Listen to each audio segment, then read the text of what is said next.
Hey everyone, welcome back. I'm Jamie, your curious but friendly guide who isn't afraid to say, wait, say that again? Like I'm 5? And I'm Alex, the brain as always, here to translate a very fresh yellow paper into good old plain English without frying any circuits. We're talking vProgs on Kaspa, verifiable programs, a brand new design from Jonathan Sompolinsky, Michael Sutton, and FreshAir08. They also tip the hat to Hans Moog for deep discussions. Big thanks to all of them. The document is labeled Draft V 0.01, which is exciting. This is bleeding edge. We'll keep Kaspa itself to a minimum. You already know the base layer. Today's mission is simple.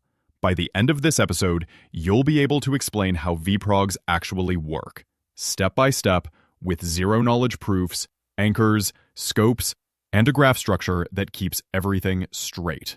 And yep, we'll compare it to Layer 2 smart contracts on Casplex's zkEVM, with a quick note on IGRA Labs. Warm-up question. What problem are vProgs trying to solve? Two big forces pull in opposite directions. First, sovereignty. Each app wants to run its own logic, set its own rules, and not rely on a central operator. Second, synchronous composability. Apps want to safely interact with each other in one go, atomically, without waiting for delayed bridges or permission sequencers. The yellow paper's pitch is, you can have both. The L1 Kaspa sequences data for everyone, but each app computes locally and proves correctness. That's the vProg story in one breath. So L1 is like the world clock and bulletin board, and apps are like independent workshops posting receipts? Exactly. L1 gives global time and data availability. The apps, vProgs, do their work on site, then attach proofs so everyone can trust the result. The paper literally frames it as sovereign on-site execution, with L1 metering the externalities between apps. That's a wow for design clarity. I like on-site execution. Feels grounded. And it's not hand-wavy. They define the moving parts, transactions that declare what they read and write, a computation DAG, a graph of who depended on what, and two types of zk proofs to tie it all together. We'll unpack each piece. Pretend I'm sketching this on a napkin. What is a vProg in one picture? Picture a small factory, a vProg with its own assembly line, its own accounts, its inventory, and a rulebook called a state transition function. Only that factory can change its own accounts. Everyone else can look but not touch. Transactions arrive with a shopping list. I need to read these accounts. I plan to write these accounts. In this draft, all the writes in a single transaction go to one vProg, the writer vProg, while reads can span many. That restriction keeps the explanation simple and the on-chain rules clean. And why declare reads and writes up front? Because it lets L1 pre-compute dependencies, figure out who's responsible for what, and make sure the writer vProg isn't ambushed with unbounded work from other apps. This pre-declaration unlocks the whole scheduling and safety story. Feels like telling the restaurant you're allergic to peanuts before you order. You're helping the kitchen not kill you. Exactly that vibe. Clear expectations, safe execution. Okay, show me the split. What's on-chain, what's off-chain? Offchain, the heavy computation. Each vProg executes locally and produces proofs. Onchain, a compact, verifiable map of what's going on. The chain maintains a vProg state index. Think registry of each vProg's latest state commitment. A DAG root in every block header, a commitment to unproven recent states, and two covenant verifiers, one for conditional proof batches and one for stitching proofs that update the registry. L1 also validates anchors included in transactions and meters costs. That's the on-chain contract of the system. DAG root sounds mysterious. File that under, we'll come back. Yup, we'll deep dive the DAG shortly. For now, remember, L1 is not executing app logic. It's confirming structure, sequencing, commitments, and proofs. It's the bouncer, not the bartender. Let's walk through a single transaction. What's inside it? A vProg transaction explicitly lists the accounts it will read and the accounts it will write. It also carries anchors, receipts for any historical values it depends on, but can't assume the writer vProg has in its local cache. The transaction also commits to two budgets, L2 gas, internal cost within the writer vProg, and ScopeGas, the cost of chasing cross-program dependencies. If the actual scope later exceeds your committed budget, the transaction is invalid. No surprise bills. Anchors. Those are the receipts from the past you staple to your transaction, right? Exactly. An anchor proves this account had this value at that time by pointing to a prior state commitment in the vProg state index. L1 checks those anchors before it agrees the transaction is structurally sound. It's how the system guarantees that even if the writer vProg hasn't cached a value, the truth is still available and verifiable. And what does L1 do with ScopeGas? When blocks merge in Kaspa's block DAG, L1 computes the final scope for each transaction, who you read from, how far back we have to walk the graph, and sums up the ScopeGas. If any writer vProg scope exceeds what the user promised, the transaction gets tossed. This is the anti-griefing rule that keeps one app from forcing another to do ridiculous amounts of recomputation. Oof, if they didn't have that. That's tight. So it's declare reads writes, bring your receipts, prepay your scope, or no service. That line should be on a t-shirt. Time to unbox the DAG. What is it? Imagine a living flowchart, the Computation DAG.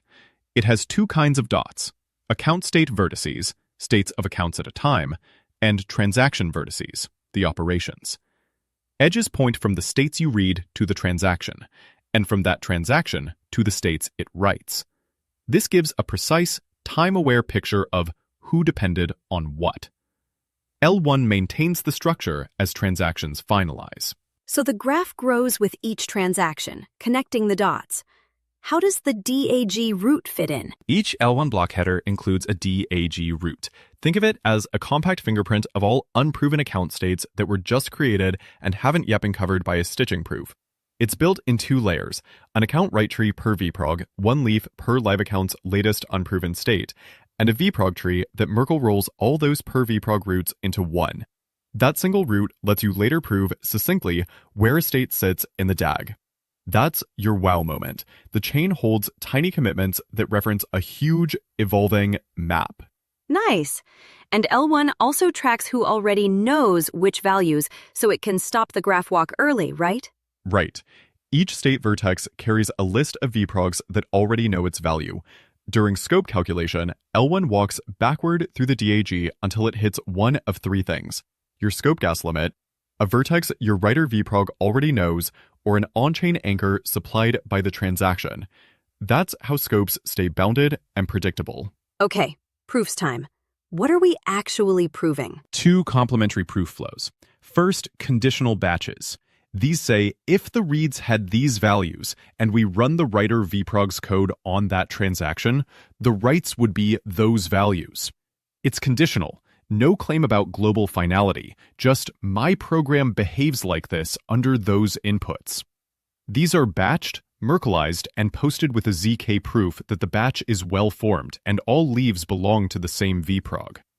L1 has a batches verifier covenant that checks that zk proof. So those are like pre-verified ingredients. What's the second? Stitching proofs.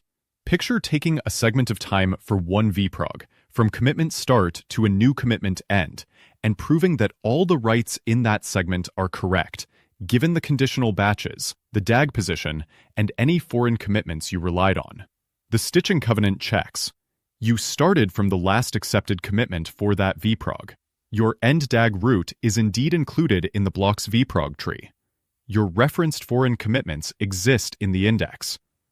Your batch roots were posted on chain. And finally, your zk proof, public inputs and all, verifies. If yes, the new commitment is added to the vProg state index. Boom. History sealed. That's a lot of moving parts. What's actually inside a stitching proof? It literally has named fields. Which vProg this is for, the new commitment you're proposing, the DAG root you're claiming matches the end time, the start and end times, a witness that your per vProg DAG root sits inside the block's big vProg tree. a list of references to other vProgs commitments you depended on, references to the conditional batches with inclusion proofs, and then the zk proof blob itself. Very explicit. And performance? Passing a giant list of references every time sounds chunky. The authors saw that coming. They sketch a metastate approach. Each commitment could include inner commitments to the proofs you've posted before, so the heavy enumeration moves into the circuit rather than the L1 script.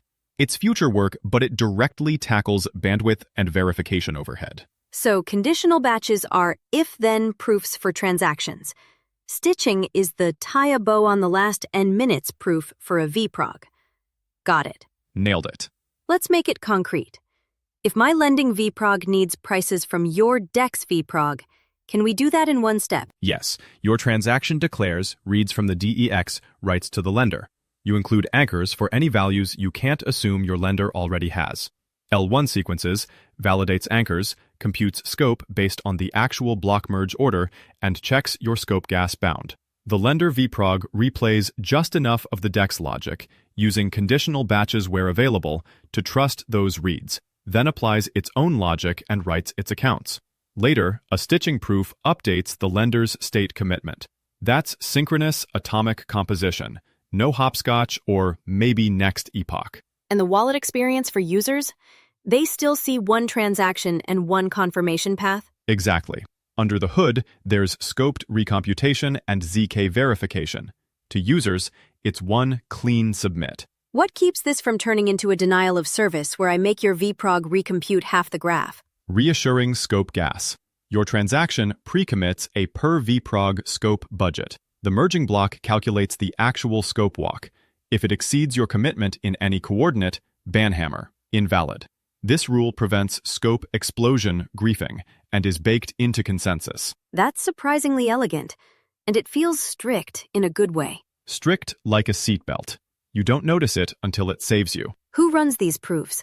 Some global prover cartel? Provers are open, for-profit actors.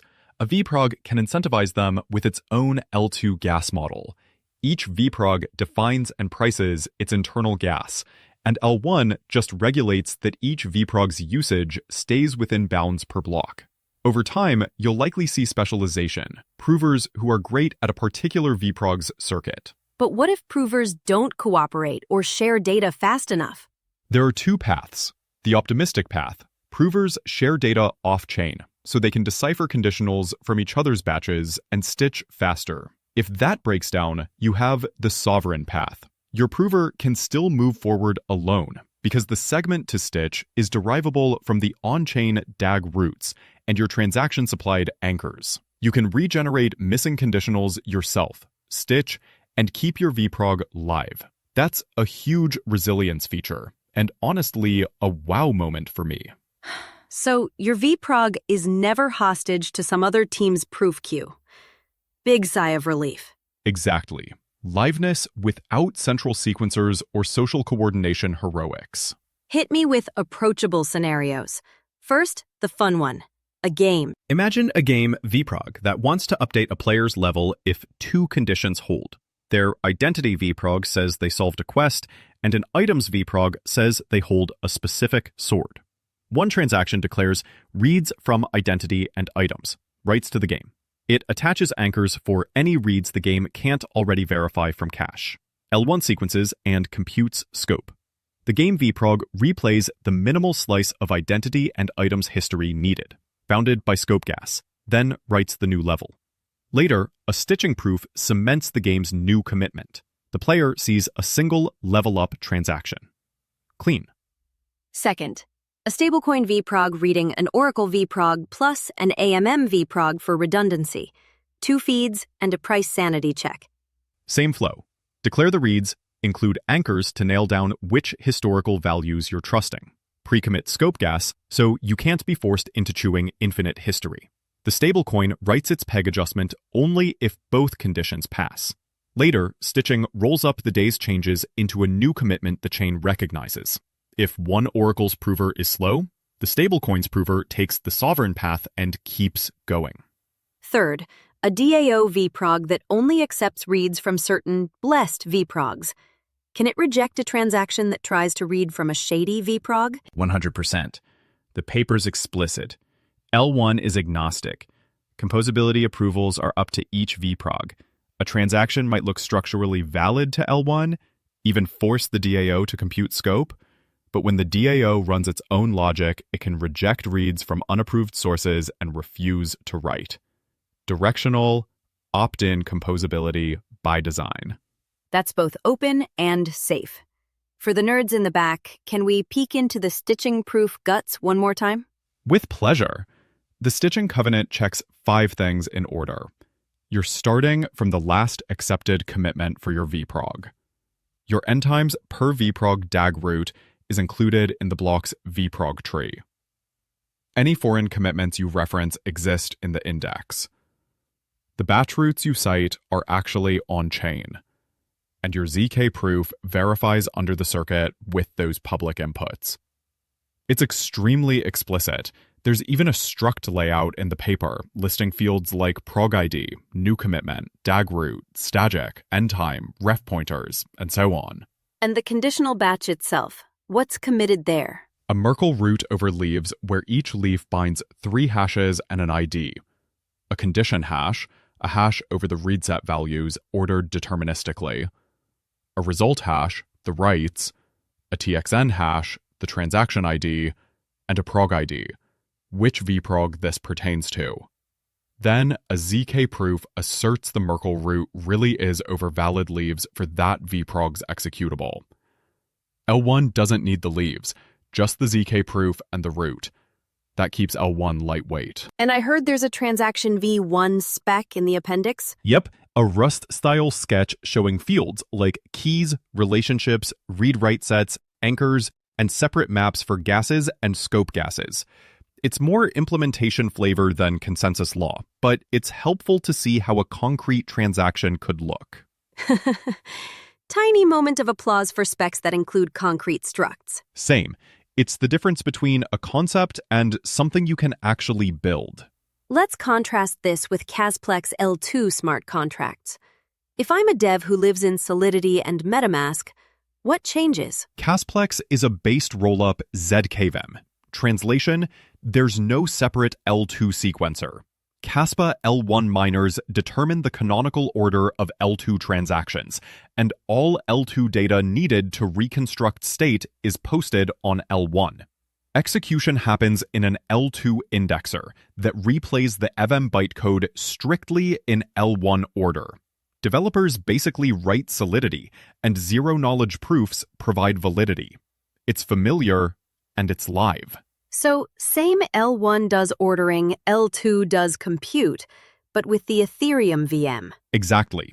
Casplex even supports 2 submission paths: canonical, pure L1 payloads, and proxied, via a relayer for MetaMask convenience. The proxied path is great UX, but introduces a centralized relayer. The canonical path is fully decentralized.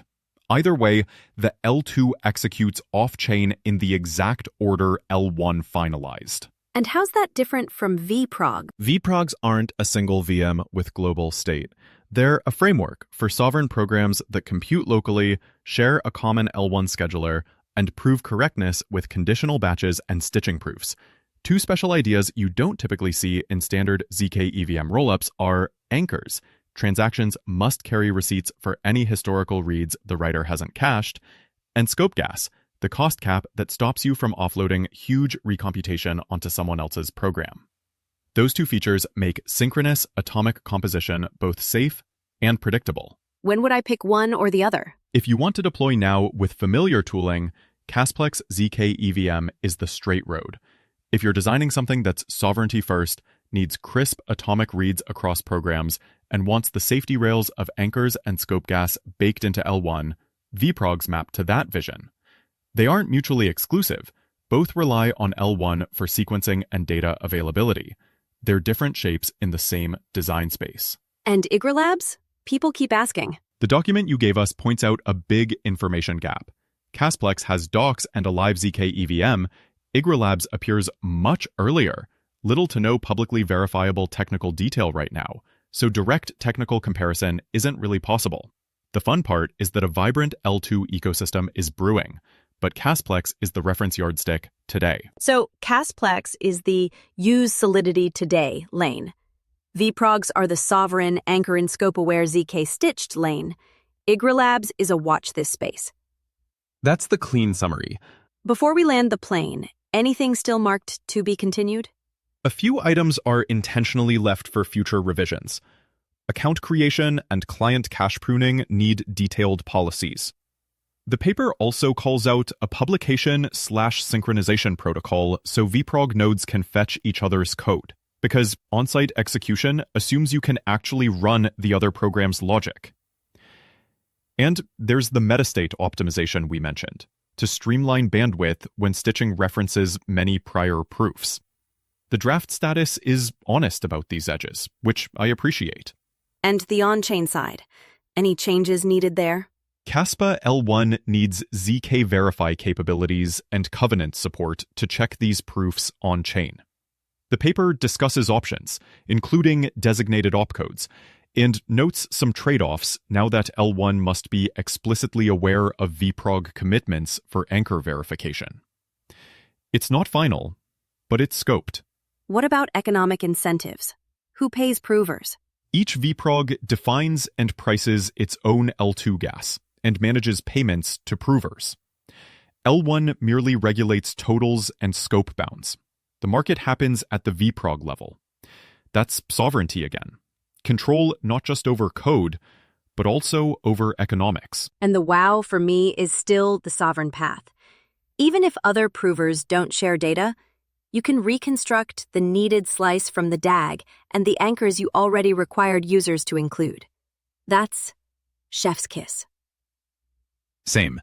It's liveness without trusting a middleman.